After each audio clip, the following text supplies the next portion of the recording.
नमस्कार दोस्तों, स्वागत है अपने YouTube channel top trending GK में। दोस्तों आज जो आरआरबी एएलपी का 13 फरवरी को एग्ज़ाम हुआ है ना, इसमें जो आपने बदला हुआ पैटर्न देखा है और कैंडिडेट का अपन अटेम्प्ट देखने वाले हैं। सब्जेक्ट वाइज क्या स्कोर किया है कैंडिडेट ने और क्या बताया है, चैप्टर वाइज कितने और कहाँ से सवाल पूछे गए हैं, वो इस वीडियो में बात करने वाले हैं।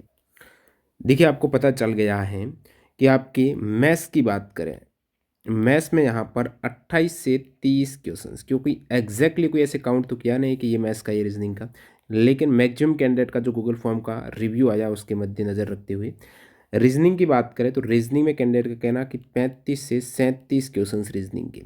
फिर यहाँ पर साइंस की बात करें तो लगभग 7 क्वेश्चन साइंस के। करंट की बात करें तो आपका एक सवाल करंट का था और बाकी एक सवाल वैसे ही स्टैटिक का था, कोई मीनिंग का पूछा था। तो इस प्रकार यहाँ पर ये 75 क्वेश्चंस पूछे गए हैं। इसके पीछे की वजह भी आपको बताई कि अब तक का एएलपी का सिलेबस, चाहे इससे पहले 2018 का उठा के देख लो, 2024 वाला देख लो, कहीं पर भी मेंशन नहीं है कि सब्जेक्ट वाइज कितने क्वेश्चंस पूछे जाने हैं। जो एजम्पशन थे ना, वो पीवाई के ऊपर आधारित थे। यानी 2018 और 24 के पैटर्न में ये देखा गया कि मैथ्स और साइंस के तो क्वेश्चंस आए 20-20, ठीक है, मैथ्स और साइंस के आए 20-20, रीजनिंग के आ गए 25, और बाकी जो जीके की बात करें, 18 में तो जीके भी था, 24 में सारे करंट अफेयर्स के थे, वो 10 सवाल था। क्योंकि काफ़ी कैंडिडेट कह रहे पहले आपने क्यों बताया, पहले भी नहीं था, 2018 में भी नहीं था, 24 में भी नहीं था कि सब्जेक्ट वाइज क्वेश्चंस का वेटेज दे रखा जो टेक्नीशियन में है, जेई में, लेकिन एएलपी में नहीं था। और वो आज आपको एग्जाम में देखने को मिल रहा है कि कहीं से भी सवाल फिक्स नहीं है कि कितने सवाल पूछे जा रहे हैं। ये आप देखेंगे तो केवल सिलेबस मेंशन कर रखा है और ये दे रखा कि 75 नंबर ऑफ क्वेश्चन, 60 मिनट है, एक दिए नेगेटिव। अब अपन अटेम्प्ट वगैरह के बारे में देखें और कैंडिडेट ने क्या रिव्यू दिया वो देखें। उससे पहले जैसे मैथ्स और रीजनिंग के अधिकतम सवाल आ रहे हैं, और 2025 में जो एग्ज़ाम हुए हैं रेलवे के, जितने भी 10 एग्ज़ाम्स हुए हैं, 2024 में जो एग्ज़ाम्स हुए हैं 8 एग्ज़ाम्स, सारे एग्ज़ाम्स के पेपर आपको टेक्स्ट बुक पर मिल जाएंगे। वो भी सब्जेक्ट वाइज भी आप मॉक टेस्ट अटेम्प्ट कर पाएंगे यहाँ पर, और with detailed extra fact solution है। तो पास प्रो आज ज्वाइन कर सकते हो टीटीजी के कूपन कोड से, लिंक डिस्क्रिप्शन बॉक्स में है। ऐसा नहीं केवल पीवाईक्यू ही मिलेगा, उस पर आधारित मॉक मिलेगा। 2026 एग्जाम में कोई भी रेलवे की तैयारी करो, सारे एग्जाम्स के पेपर मॉक टेस्ट के फॉर्म में आपको मिल जाएंगे। तो लिंक डिस्क्रिप्शन बॉक्स में है, आज ही ज्वाइन कर सकते हो। अब देखिए, जो कैंडिडेट ने गूगल फॉर्म में डाटा भरा है, आपने एग्जाम दिया, तो आप भी फिल कर देना, डिस्क्रिप्शन बॉक्स में गूगल फॉर्म की लिंक है। 75 में से कैंडिडेट बोल रहे हैं कि हम लगभग इतने अटेम्प्ट कर रहे हैं, कोई 41 है, 60, 66, 58, 55, 69, 55, 61, 60, 65। उनमें से करेक्ट लगभग 40, 57, 64, 56, 50, 64, 52, 55, 56, 54, और एक ये नेगेटिव लगाने के बाद ये चीज़ सामने आ रही है। अब यहाँ साइंस देखेंगे ना, तो 7 के आसपास सवाल थे, 3 सवाल, 4, 6, 5, 4, 6, 5, 6, इतने अटेम्प्ट हो रहे हैं, और करेक्ट इतने ही 3 से लेकर 5 के आसपास करेक्ट हो रहे हैं। जीके में कैंडिडेट बोल रहे हैं एक सवाल अटेम्प्ट कोई 2 बोल रहा है और 2 ही करेक्ट हो रहे हैं। एक करंट का आपका जीके का सवाल था जो जून 2025 का करंट अफेयर्स था, ठीक है। मैथ्स की बात करें तो मैथ्स यहाँ पर वैसे सवाल तो 30 के आसपास थे, लेकिन कैंडिडेट भी ये बोल रहे हैं कि इतने कोई 12 है, 25 है। मेन चीज़ यह है कि अचानक पैटर्न बदल गया ना, 60 मिनट और सवाल 75। इन 60 मिनट में आप देखेंगे तो 65 सवाल तो मैथ्स रीजनिंग के ही आ रहे हैं। तो आप समझ सकते हो कि कितना टाइम की यहाँ पर कमी रही होगी। तो भले ही ये स्कोरिंग कहते हैं ना कैंडिडेट, जैसे साइंस हो गया या फिर करंट हो गया, इसमें पता नहीं चलता कैंडिडेट को सवाल कहाँ से आ गए। मैथ्स रीजनिंग आप सवाल बना पाते हो, लेकिन विद इन टाइम लिमिट बनाएं वो बात बने।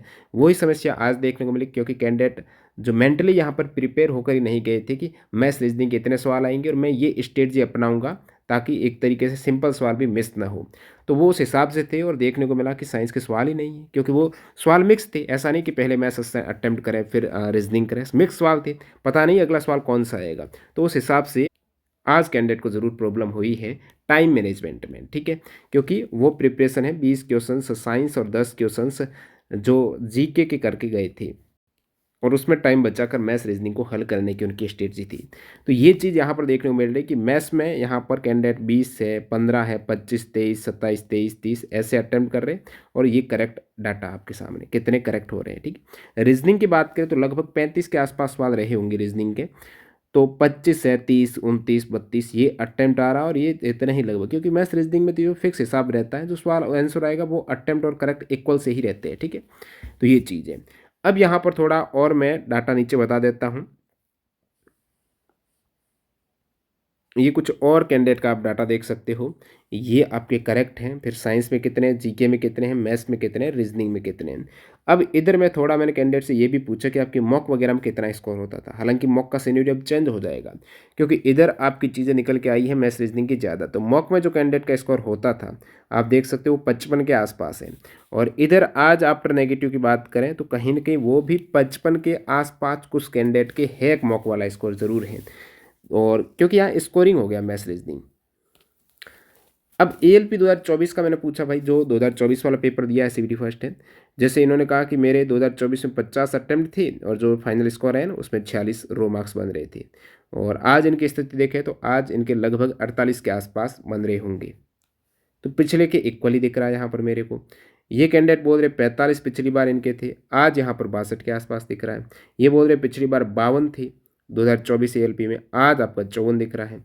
और इन्होंने नहीं दिया है तो पिछली बार इनके 54 थे, आज यहाँ पर 63 के आसपास। इनके 48 थे पिछली बार, आज 56। लेकिन हालांकि ये रियल डाटा इस साइड वाला, और इधर अभी एग्जाम में निकलने के बाद का डाटा तो ये कम ज़रूर होगा। डाटा 4-5 क्वेश्चन तो ज़रूर कम होने की यहाँ पर संभावना है।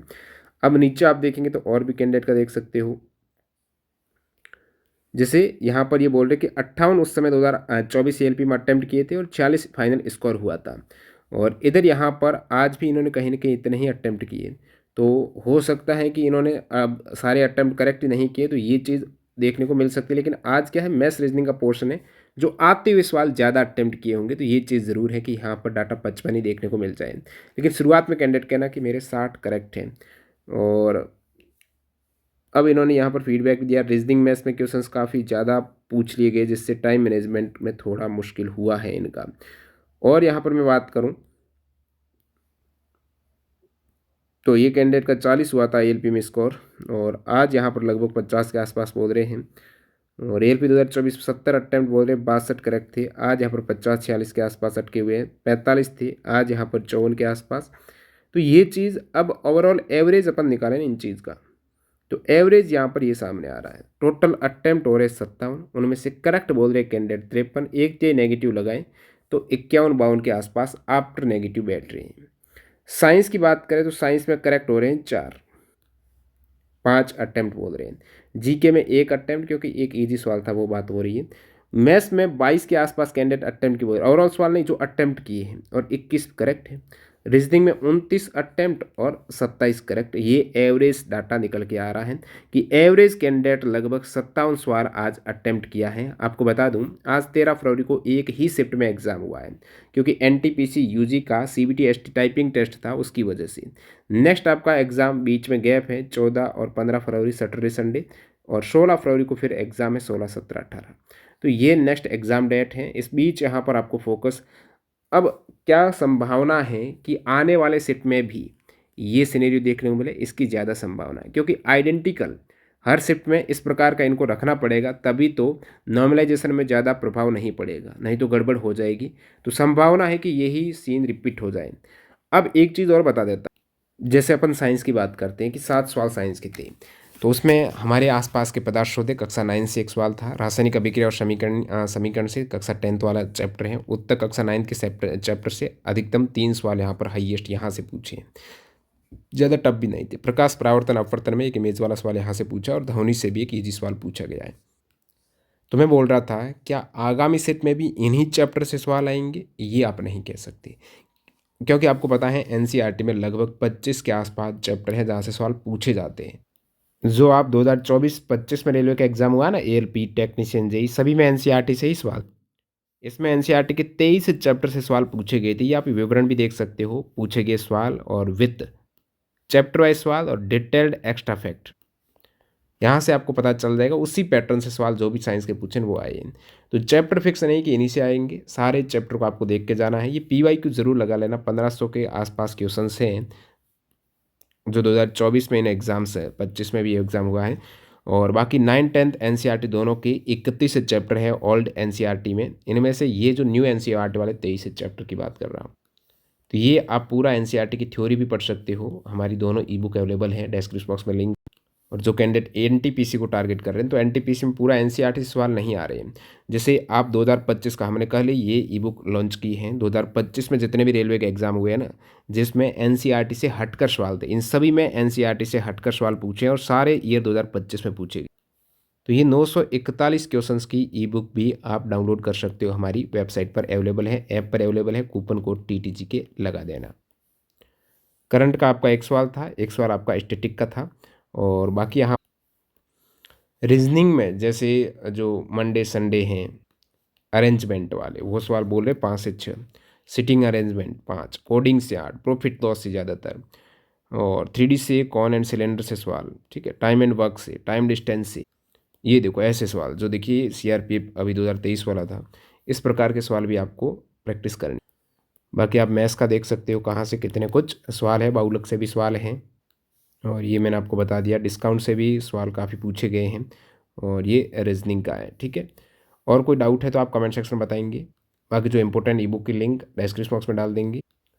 थोड़ा स्कोर करने लायक है यदि आपने प्रैक्टिस अच्छे ढंग से कर रखी है, क्योंकि एसएससी तैयारी वाले कैंडिडेट है ना, यहाँ पर बाजी मारेंगी, उनकी मैथ्स रीजनिंग अच्छी होती है, टाइम मैनेजमेंट अच्छा होता है। सो नेक्स्ट शिफ्ट में भी ये चीज़ रिपीट हुई ना तो आप देख लेना, जिनकी कैलकुलेशन तेज हैं और जो बहुत पहले से तैयारी कर रहा है, उसकी बजाय एक फर्स्ट कैलकुलेशन वाला यदि एलपी की तैयारी नहीं भी कर रहा है, अदर एग्जाम्स की कर रहा है, तो उनके चांस बहुत ज़्यादा रहेंगे सीबीटी फर्स्ट में। बाकी आपका क्या कहना है, क्या कुछ स्कोर हुआ है इस बदले हुए पैटर्न पर, आप कमेंट सेक्शन में बताना। मिलते हैं नए वीडियो में, बाय बाय।